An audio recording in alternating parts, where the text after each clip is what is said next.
आज की top headlines कुछ इस प्रकार है। भारत की आशा, MQ-9B से अपने उच्च उड़ान अविमान हेल UAV कार्यक्रम को तेजी से आगे बढ़ाने में सहायता मिलेगी। दिसंबर 2024 तक बनाए गए पहले मेड इन इंडिया चिप को लॉन्च किया जाएगा। 3 वर्षों के भीतर भारत में पहला स्वदेशी जी इंजन लॉन्च होगा। आपातकालीन अभ्यास, वायुसेना के जेट पूर्वांचल एक्सप्रेसवे पर उतरे। बैलिस्टिक मिसाइल परीक्षण के लिए भारत ने नोटम का पुनर्निर्धारण किया है।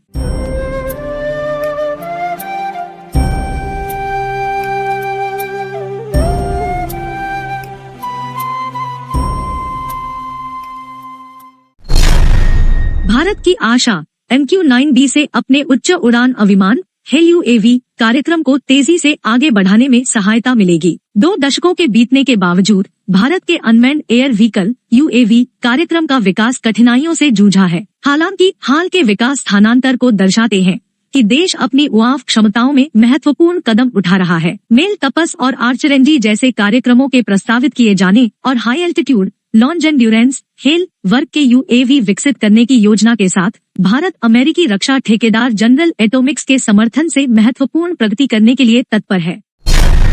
दिसंबर 2024 तक बनाए गए पहले मेड इन इंडिया चिप को लॉन्च किया जाएगा। दिसंबर 2024 तक पहली मेड इन इंडिया चिप्स की उम्मीद है। सूचना और सूचना प्रौद्योगिकी मंत्री अश्विनी वैष्णव ने बताया कि देश में 4 से 5 सेमीकंडक्टर प्लांट 1 वर्ष के भीतर स्थापित होने की संभावना है और माइक्रोन टेक्नोलॉजीज के $2.75 बिलियन के प्लांट के साथ इस इकोसिस्टम के हिस्से के रूप में लगभग 200 छोटी इकाइयां भी लाएगा। इसके अलावा माइक्रोन से बने पहले मेड इन इंडिया चिप्स की उम्मीद 6 क्वार्टरों के भीतर है। सेमीकंडक्टर उद्योग के विकास से देश में रोजगार के समर्थन में यह एक महत्वपूर्ण कदम है। 3 वर्षों के भीतर भारत में पहला स्वदेशी जी इंजन लॉन्च होगा। भारत की निर्माण उद्योग के लिए एक महत्वपूर्ण विकास के रूप में देश अगले 3 वर्षों में अपना पहला स्वदेशी जनरल इलेक्ट्रिक जी इंजन लॉन्च करने जा रहा है। यह सफलता भारत की घरेलू विनिर्माण क्षमताओं को बढ़ाने और आयातित प्रौद्योगिकियों पर निर्भरता को कम करने की क्षमता का प्रमाण है। जी इंजन के सफल विकास का महत्व विभिन्न क्षेत्रों के लिए है, जैसे उड़ान भर्ती, विद्युत उत्पादन और औद्योगिक उपयोग। यह इंजन नौसेना और नागरिक विमानों को शक्ति प्रदान करेगा और देशी उड़ान भर्ती क्षेत्र के विस्तार का समर्थन करेगा।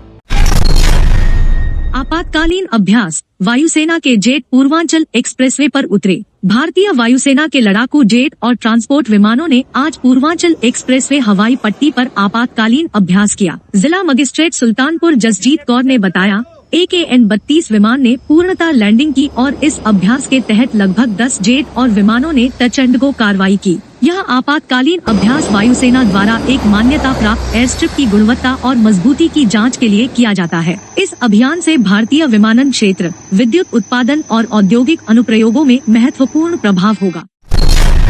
बैलिस्टिक मिसाइल परीक्षण के लिए भारत ने नोटम का पुनर्निर्धारण किया है। भारत ने बे ऑफ बंगाल में एक मिसाइल परीक्षण के लिए संशोधित विमान चालकों के नोटम जारी किए हैं। ट्विटर उपयोगकर्ता डेमियन सिमोन के द्वारा प्रदान की गई जानकारी के अनुसार मूल नोटम जून के 21 से 22, 2023 के लिए जारी किया गया था। नोटम के निर्दिष्ट क्षेत्र की लंबाई 750 किलोमीटर है, जो अग्नि 1 के परीक्षण का संकेत देती है। बरसात के दौरान मिसाइल परीक्षण केवल परीक्षित मिसाइल प्रणाली से ही किए जाते हैं और यह संभावित रेगुलर परीक्षण हो सकता है, जो रणनीतिक बल प्रभार SFC द्वारा निर्धारित किया गया है।